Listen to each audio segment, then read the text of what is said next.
Muy buenas noches, amigos. Bienvenidos a la emisión estelar de TVC Noticias, iniciando una nueva semana laboral. Residentes de la Primavera de las Casas en el noroccidente de Quito denuncian el aumento de robos a viviendas y carros en el sector. Un último evento sucedió cuando hombres encapuchados intentaron desmantelar un vehículo que se encontraba estacionado al pie del domicilio de sus dueños.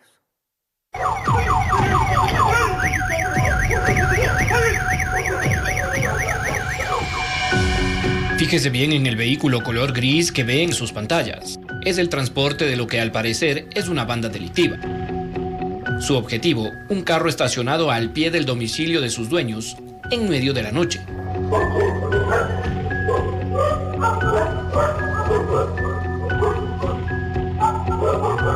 Y en ellos, como 3 personas que intentaron robar el auto rojo que estaba parqueado ahí. El actuar de los delincuentes está bien coordinado.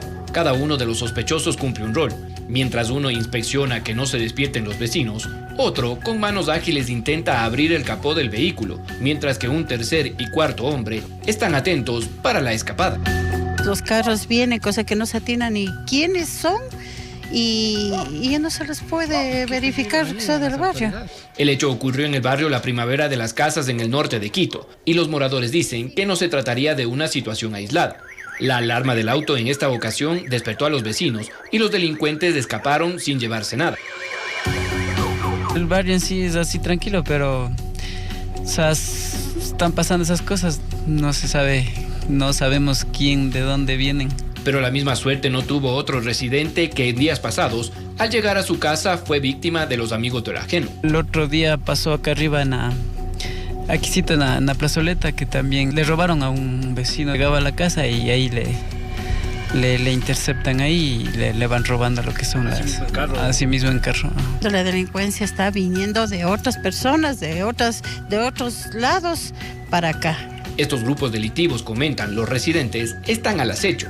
Pese a los patrullajes policiales, los delincuentes merodean el barrio. Esperan que llegue la llamada hora silenciosa y, acompañados de la oscuridad en segundos, se llevan todo objetivo que encuentren. Informó Mauricio Sánchez.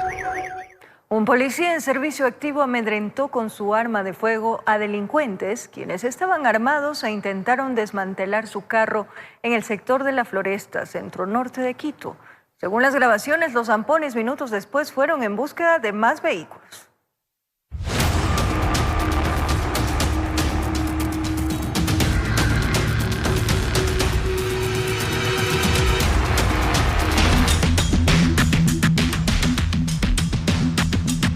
Los encapuchados fueron directo a desmantelar el carro que estaba estacionado. Una reunión hizo que su propietario lo deje ahí. Cortaron los cables y se ocultan cuando se dan cuenta que transeúntes circulan por la vereda. Deciden darse prisa. Se están demorando demasiado. El capó estaba bien asegurado, por eso no pueden abrirlo. Hasta que lo logran. Después de tanta insistencia, entonces empieza el desmantelamiento. Cortes por aquí. Arrancan los cables, las conexiones. Es cuando salen a prisa. Les cambiaron la hoja de ruta. El propietario salió corriendo a atraparlos, los ahuyentó. La víctima, un policía en servicio activo que, utilizando su arma de dotación, amedrentó a los delincuentes. Pudo hacer uso de su pistola, pero ya se fueron como verdaderas ratas.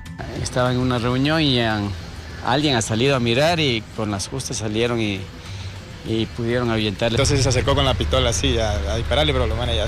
Después, el vehículo de los zampones siguió merodeando por La Floresta, en el centro norte de Quito.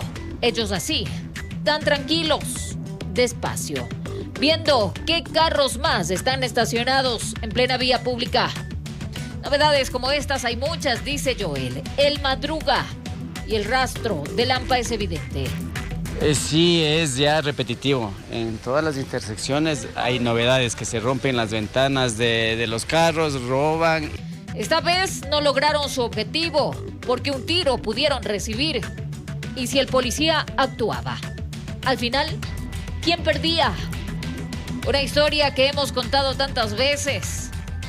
Por eso los delincuentes caminan a sus anchas. Es que a veces la gente también no apoya o les da miedo a hacer algo porque le vayan a hacer algo después a ellos.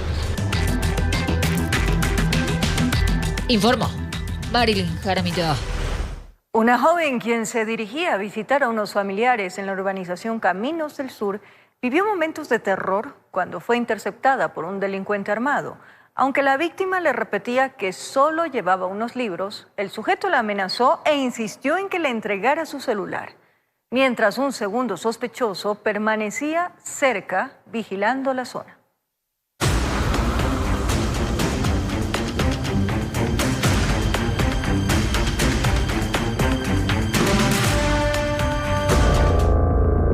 Esta joven indicaba que solo llevaba libros. Sin embargo, el sujeto, con un cuchillo en la mano, la obligó a entregar su celular. Este fue el momento de terror que vivió cuando caminaba por la urbanización Caminos del Sur para visitar a unos familiares, sin imaginar que sería interceptada por un delincuente que la amenazó de muerte para despojarla de sus pertenencias. Tranquilidad, igual se acerca, no se preocupa de que si alguien le puede coger o algo a este tipo. Entonces, la chica también obviamente intranquila, acorralada, trata de dar sus cosas. La mujer, impactada por lo que estaba ocurriendo, no tuvo otra opción que entregar el celular cuando el sujeto levantó el cuchillo y simuló que la iba a herir. El miedo se apoderó de ella, mientras otro individuo permanecía a pocos metros, presuntamente vigilando la zona para alertar sobre la presencia de personas o de la policía. Había estado la chica llegando de visita porque la chica no vivía acá. Entonces ha estado de visita la señorita y han estado dos personas. Uno le espera de campanero en la Julián Estrella y otro en el pasaje 2. De inmediato, un morador intentó auxiliar a la joven, pero no fue posible alcanzarlos. Moradores del sector aseguran que los delincuentes aprovechan la cercanía con el río Machángara para esconderse o escapar después de cometer los robos. Señalan que esta modalidad se ha vuelto recurrente y que cada vez son más las personas que han sido víctimas. Se le habían robado una moto a un chico, se había bajado de la moto a comprar un cigarrillo. El chico que se baja solo deja prendida la moto, baja, compra y en eso le intercepta un vehículo y le roban la moto y se van. Pero lo que más preocupa es que estos hechos ocurren a pocos metros de la unidad de policía comunitaria. Aseguran que, aunque en ocasiones hay personal en las instalaciones, cuando ocurre una emergencia, no siempre encuentran una respuesta inmediata, por lo que piden reforzar los patrullajes y la presencia policial. Sí, la mayoría del tiempo está vacío. Los vecinos nos ayudamos, nos cuidamos unos a otros aquí, pero sí sería importante que haya la presencia policial. Y la mayoría de los chicos que estudian en esta zona vienen en la noche, llegan tipo 9 de la noche, pero y esto es botado por completo. Informó Ailis Mora. Hasta $5,000 han tenido que pagar las víctimas de robos de vehículos en Santo Tomás, sur de Quito. Estas bandas delictivas prefieren camionetas para desmantelarlas y venderlas en piezas. Las cámaras de seguridad evidencian que estas organizaciones operan a plena luz del día.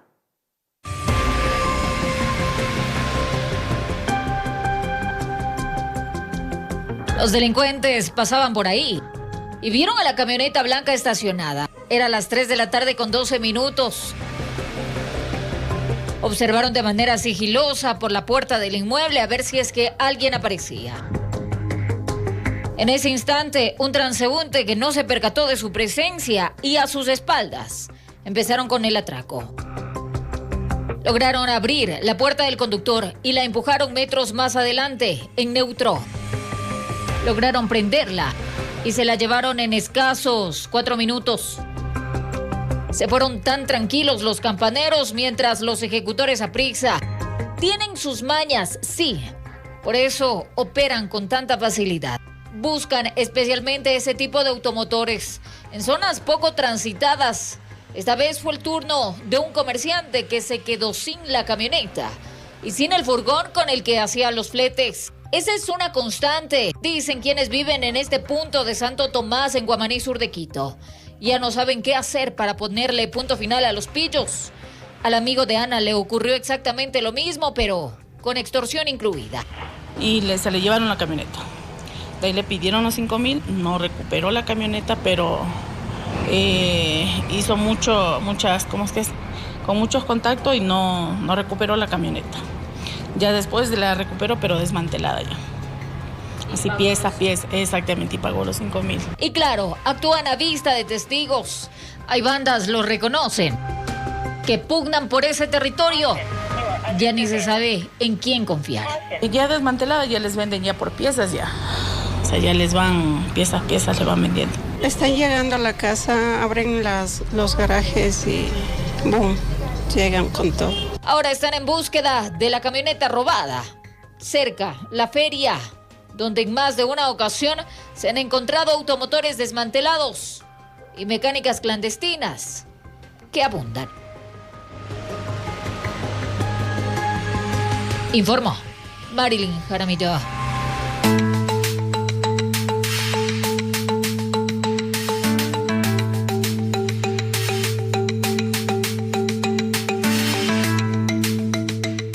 El gobierno desplegará 4.000 policías y militares en Quito, con un nuevo plan de seguridad para reforzar el control en los sectores de mayor riesgo. La estrategia busca contener el avance de la delincuencia organizada, reforzar la prevención del delito y recuperar el control territorial. El gobierno nacional busca reforzar la seguridad de la capital con un nuevo despliegue de fuerzas del orden. Mientras el Ejecutivo sostiene que la medida permitirá enfrentar con mayor firmeza a las estructuras criminales, el presidente Daniel Noboa anunció la puesta en marcha del Plan de Protección de Quito, una estrategia que incorpora 2.000 policías y 2.000 militares para reforzar la seguridad en la capital. En el ingreso y salida de los trabajos, en los colegios, en el metro, en las paradas de buses, en mercados, bancos, centros comerciales y barrios. Además, el operativo contará con 100 vehículos mecanizados y 20 drones para fortalecer las labores de vigilancia. El gobierno asegura que el objetivo es incrementar la presencia del Estado en los sectores con mayor incidencia delictiva y responder con mayor contundencia frente a las organizaciones criminales que operan en la ciudad. Para el analista en seguridad Hugo Espín, el incremento de 4.000 efectivos busca fortalecer tanto el patrullaje preventivo como las intervenciones en los puntos considerados más conflictivos de Quito. Quito está dividido por espacios de control territorial de parte de la Policía Nacional, que conoce claramente la problemática local y cuáles son las necesidades específicas para reforzar el personal policial y militar, que es lo que se estaría haciendo en este momento. El experto considera que por ahora no es necesario aplicar un toque de queda, ya que la prioridad debe ser reforzar la inteligencia policial y militar para identificar y desarticular estructuras criminales. Quito necesita el reforzamiento en este momento de la seguridad en el área de la prevención del delito, del control de la delincuencia organizada, la neutralización de estructuras criminales que están claramente identificadas y una presencia mucho más agresiva, especialmente con el uso de inteligencia policial y de inteligencia militar para la identificación de los líderes o de las estructuras criminales que están operando o que quieren operar en el control territorial, especialmente en zonas marginales de la capital. De acuerdo al plan anunciado por el Ejecutivo, entre los sectores priorizados constan La Delicia, Eugenio Espejo, Calderón, Carapungo, La Bota, Eloy Alfaro, Pizulí, La Roldós, además del Centro Histórico, la República de El Salvador, Naciones Unidas, donde se registran una alta concentración de personas. Informó Miguel Ángel Bedoya. El ministro del Interior, John Reinberg, encabezó un operativo para reforzar la seguridad ciudadana en Quito, en cumplimiento de las disposiciones del Ejecutivo. Informó que más de 2.000 efectivos fueron desplegados en los 9 distritos de la capital y los controles se mantendrán de forma permanente durante las 24 horas del día. El ministro del Interior, John Reinberg, encabezó junto a la Policía Nacional y otras entidades de control un operativo en el distrito Eugenio Espejo de la ciudad de Quito, con el objetivo de reforzar la seguridad ciudadana. La intervención se ejecutó en los 9 distritos de la capital. El señor presidente ha dispuesto estas operaciones y nos hemos activado de una forma inmediata, en la cual el mando institucional y nosotros como ministros vamos a estar también en territorio acompañando cada una de las operaciones que vamos a realizar. No hay una fecha de tope, no hay una fecha de término, vamos a estar articulados aquí en la ciudad de Quito todo el tiempo necesario para que le llegue un claro mensaje a los grupos criminales. Durante el despliegue, Reinberg confirmó que más de 2.000 policías adicionales se sumaron a las labores de patrullaje y control de la ciudad, en coordinación con las Fuerzas Armadas. El funcionario señaló que los operativos se mantendrán las 24 horas del día y por tiempo indefinido, tras información de inteligencia que alertó sobre posibles amenazas a la seguridad de la capital. Y con nosotros no van a poder, que no vamos a dejar la puerta abierta, que vamos a estar ahí para enfrentarlos. Lo hacemos y estamos aquí de frente para hacerlo como debe ser. Las fuerzas están activadas en las diferentes partes y van a estarlo todo el tiempo necesario. Con Quito no se van a meter. Las acciones incluyeron controles a vehículos, motocicletas y ciudadanos, además de la verificación de documentos. También se contó con el apoyo de autoridades migratorias para comprobar la situación legal de ciudadanos extranjeros. Como resultado, 2 extranjeros fueron detenidos en las inmediaciones de las avenidas Portugal y Chiris por su presunta participación en una red de extorsión y posteriormente quedaron a órdenes de las autoridades competentes. No tenemos ni 5 minutos de haber empezado con la operación y ya tenemos los primeros que han caído. Son chuqueros, gota a gota, esto genera economía criminal, extorsionan a la gente y que van a ser obviamente revisados su estatus migratorio, pues son colombianos. Los controles a motociclistas tuvieron una buena acogida entre conductores y repartidores, quienes consideraron que estas medidas contribuyen al orden y la seguridad ciudadana. Para que sea parte de seguridad para todos, sí está bien. Está correcto que hagan este tipo de operativos preventivos. El operativo forma parte de las disposiciones del presidente Daniel Noboa para reforzar la seguridad en la ciudad de Quito mediante el despliegue de 2.000 policías adicionales en la capital, informó Julián Calahorrano.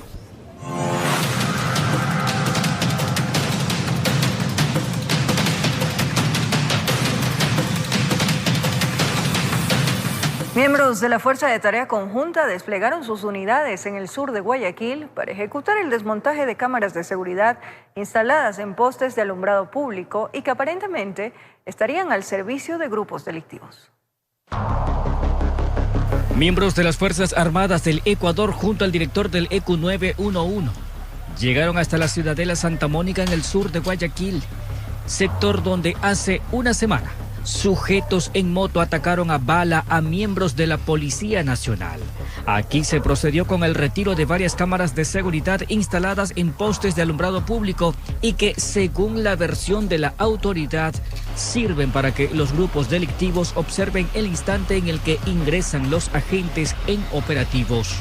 Bueno, cuando empezamos estos operativos hace casi un año, tenemos aproximadamente 1.300 cámaras a nivel nacional, en la cual solo han sido reclamadas un 15%. Eso quiere decir que la mayoría de cámaras han sido colocadas para poder monitorear y poder vigilar los sectores de la ciudadanía de una manera irregular y de una manera ilícita.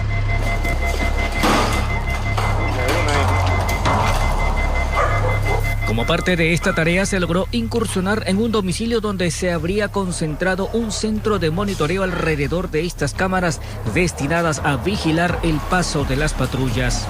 Identificamos una vivienda donde llegaban estas cámaras, realizamos un allanamiento para verificar la vivienda, pero al ingresar no se encontró ninguna persona, ningún individuo. Aunque no se encontró a ninguna persona, en los exteriores se detectó una moto parqueada, haciendo presumir que adentro sí había alguien, pero que tal vez escapó alertado por las mismas cámaras que iban tumbando. Se identifica que posiblemente sí esté más que habitando, reuniéndose en este lugar.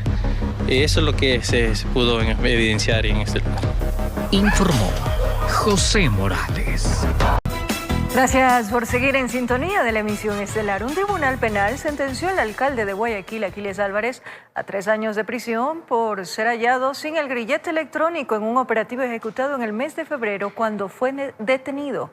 Los jueces además le impusieron una multa económica y disculpas públicas.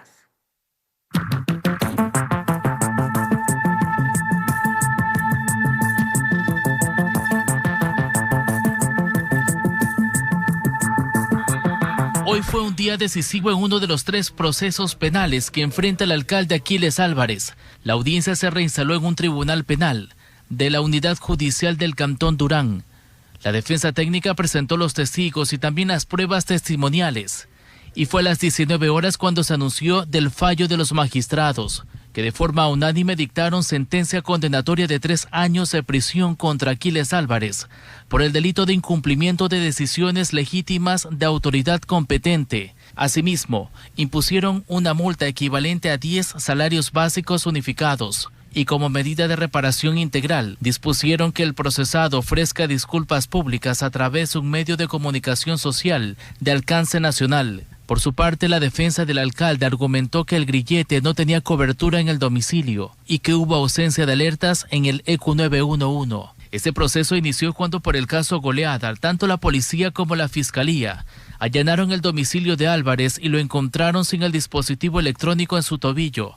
Eso ocurrió el 10 de febrero de este año. Esto formaba parte como medida cautelar otorgada por otros jueces. La sentencia que se otorgó hoy de 3 años puede ser apelada por la defensa del alcalde de Guayaquil, quien además se enfrenta a otro proceso por el caso Goleada, en el que se lo acusa de supuesta delincuencia organizada, cuya audiencia preparatoria de juicio se instalará ese miércoles 5 de agosto. Y el otro caso es AAA, en el que la Fiscalía lo investigó por la comercialización ilegal de combustibles, informó Charlie Pisa.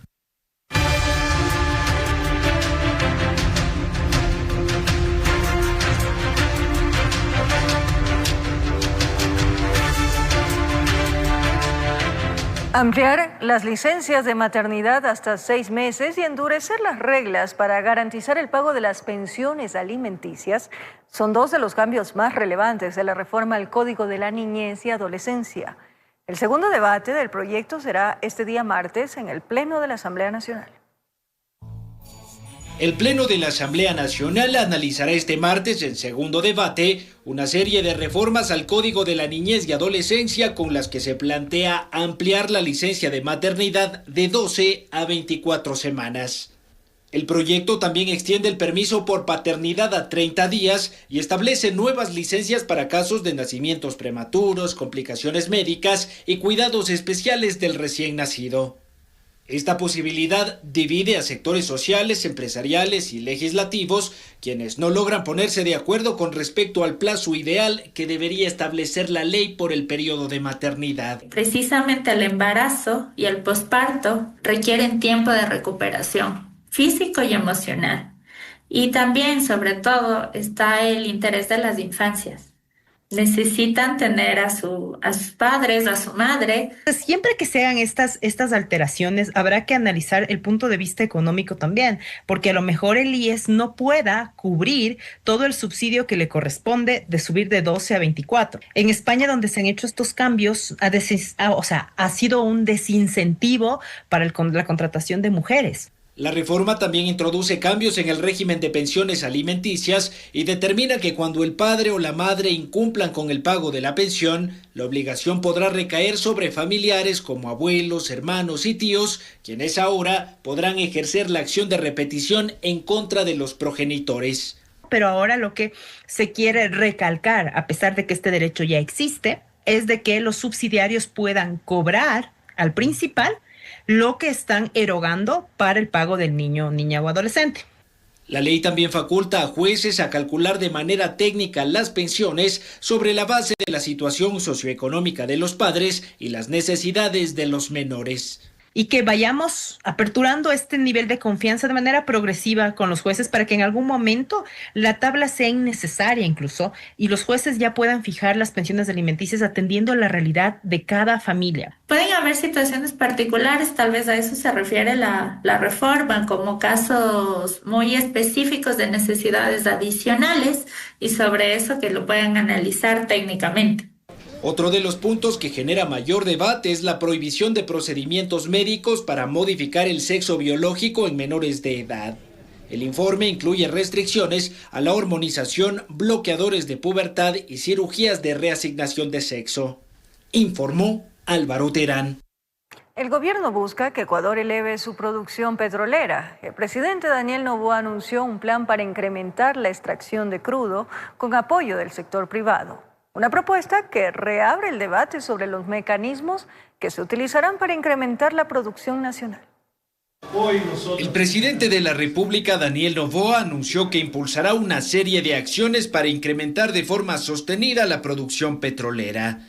Esto con el objetivo de recuperar la capacidad extractiva y fortalecer los ingresos del Estado. Nuestra proyección para el 2027 es llegar arriba del medio millón. ¿Y cómo? con tecnología y con empresa privada que trabaje en conjunto también con Petroecuador. El mandatario aclaró que la participación del sector privado no se realizará mediante concesiones, sino a través de mecanismos contemplados en la legislación vigente. Con ello, descartó un esquema similar al que generó cuestionamientos durante el intento de adjudicación del Campo Sacha. Estamos abiertos a ofertas internacionales de prestación de servicios. No es entrega de nada, no se compromete barriles tampoco, ni se divide las ganancias. Especialistas del sector consideran que la intención de elevar la producción petrolera es positiva. No obstante, advierten que el objetivo solo será alcanzable si el gobierno presenta una hoja de ruta con metas de producción, proyectos específicos, cronogramas y fuentes de financiamiento. No lo tomen político, no lo tomen personal, simplemente lean y el Ecuador vive un colapso energético general porque no hay un plan de largo plazo. Que tenemos que pensar en el país, nada más en el país, y esto se llama rentabilidad. Además, plantean que el Ministerio de Energía precise el alcance de la participación privada y las modalidades de contrato que se implementarán. Yo recomiendo que la participación en cualquiera de estos contratos no tiene que ser menos del 85% para el Estado, con primas altas, con metas de producción que se cumplan, que Petroecuador siempre sea socio, es decir, el Estado participe y con plazos de no más de 20 años. En un contexto de precios internacionales favorables, analistas coinciden en que aumentar la producción se ha convertido en uno de los principales desafíos para el país. Más allá de que se diga mañana voy a producir más, la oportunidad se perdió, porque así está a precio alto, ese dinero que se pudo haber percibido en ese momento está perdido. Aquí no hay punto, los barriles que quedan bajo tierra no se recuperan. En la última década, Ecuador ha visto disminuir progresivamente su producción petrolera en aproximadamente el 14%, hasta bordear los 460,000 barriles de crudo diarios. Informó Álvaro Terán.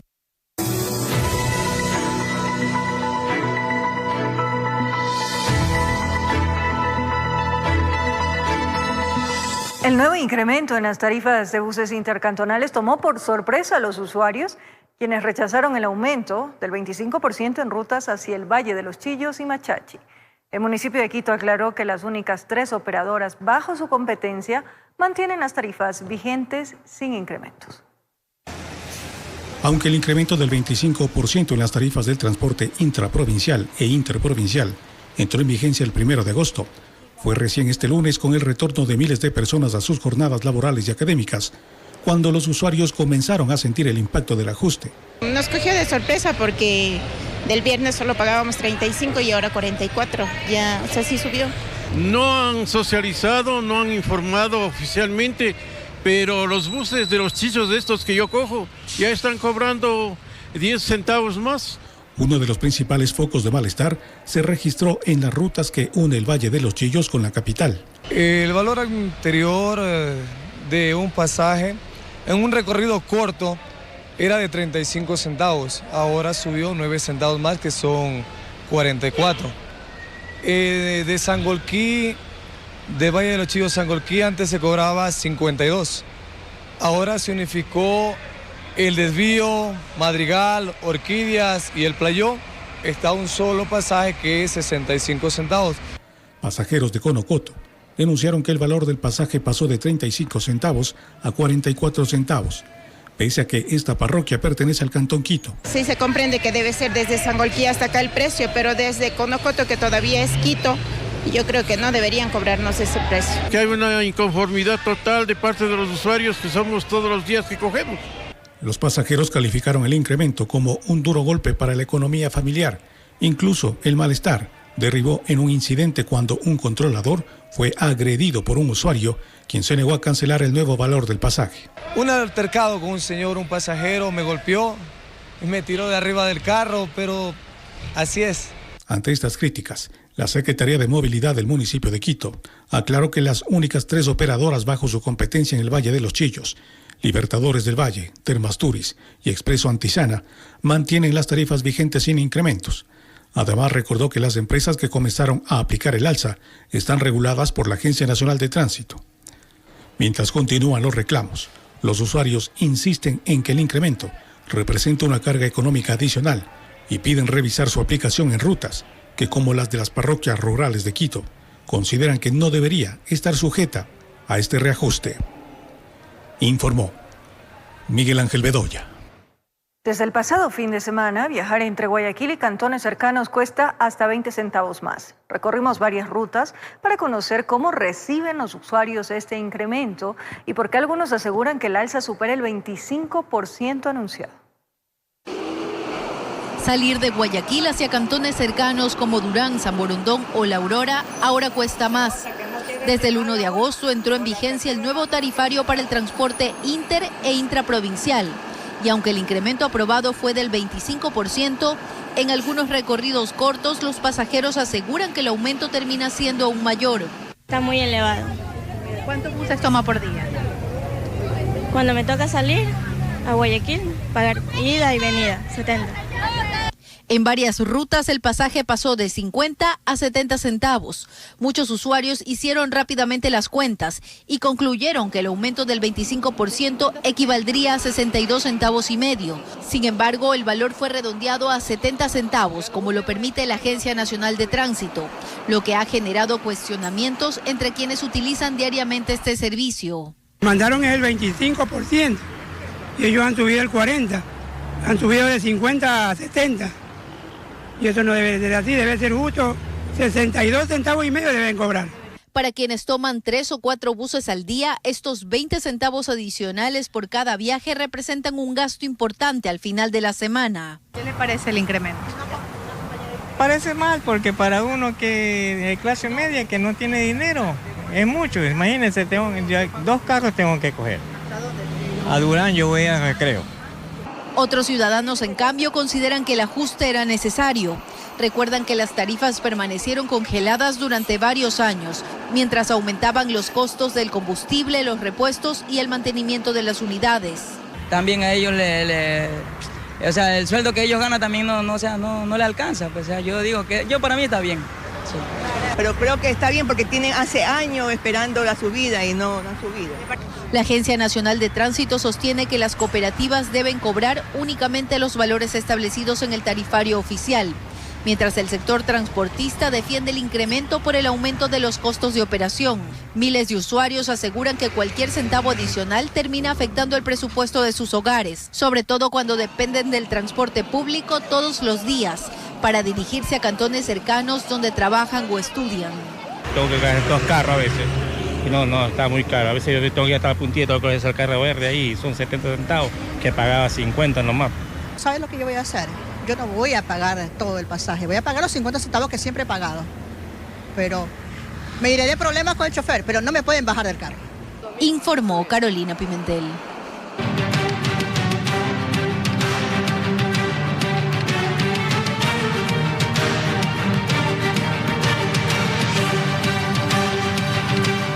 Se reinstaló la audiencia preparatoria del juicio del caso Magnicidio FB. Durante la jornada, la Fiscalía individualizó las pruebas contra 7 de los procesados e hizo hincapié en el rol que habría cumplido el exministro del Interior, José Serrano, dentro del asesinato a Fernando Villavicencio al salir de un mitin político.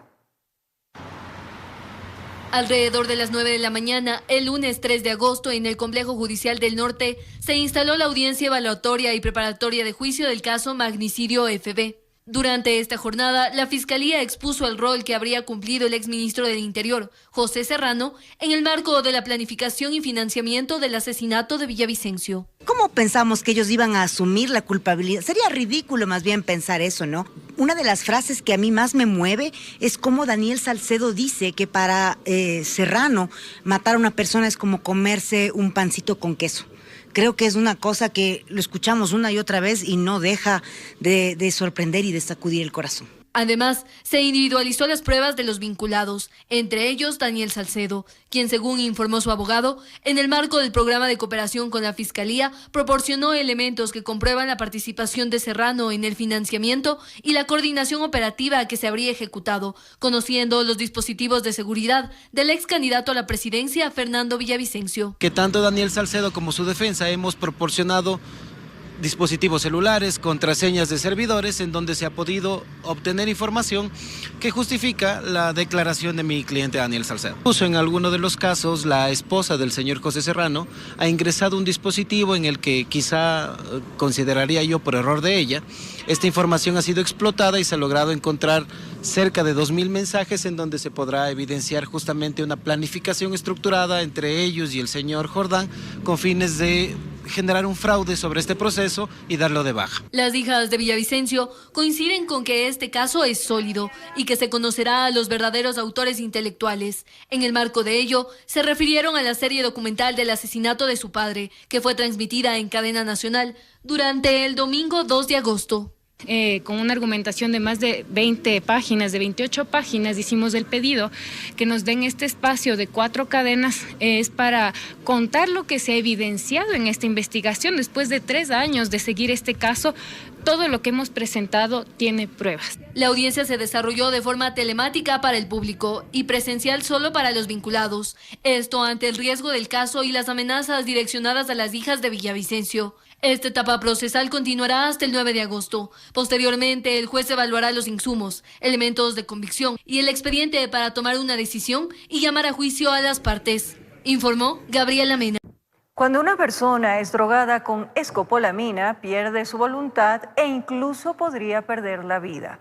¿Cómo evitar ser víctima de delincuentes que utilizan este método? Les contamos en la siguiente nota. Confiar en un desconocido se ha tornado en una situación difícil. Así lo expresa la gente en las calles. Todas las cosas que han pasado, uno tiene mucho miedo.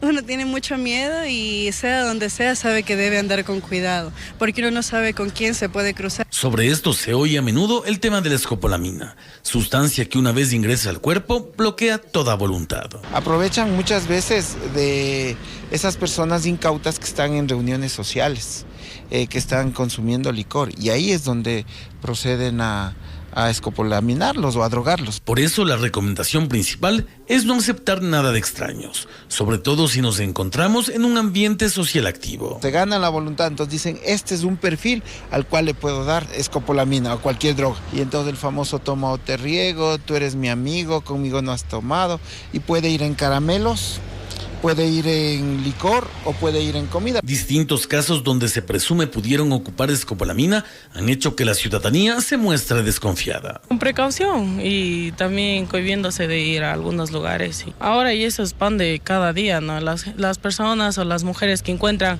botadas y así es por esas causas de la escopolamina. Cuidarse y mantener así sea la mínima atención del entorno podría salvarle la vida. Estar bajo los efectos de la escopolamina incluso puede causar la muerte. Estos somníferos, estas plantas, estos tranquilizantes hacen que la persona llegue a un estado de tranquilidad, pero con factores ambientales como el frío, por ejemplo, pueden producirles la muerte. 2. Usualmente estas personas que les dan en comida se quedan sentados, su vía aérea queda obstruida y vomitan, y esto hace que broncoaspiren y se mueran. Se la conoce como guantazo, burundanga o escopolamina. Ahora que lo ha comprendido, dude de los extraños, pero también esté alerta de quien puede estar pasando por una intoxicación de este tipo. Hoy, señalan los expertos, es momento de cuidarnos de entre todos. Informó Javier Rosero.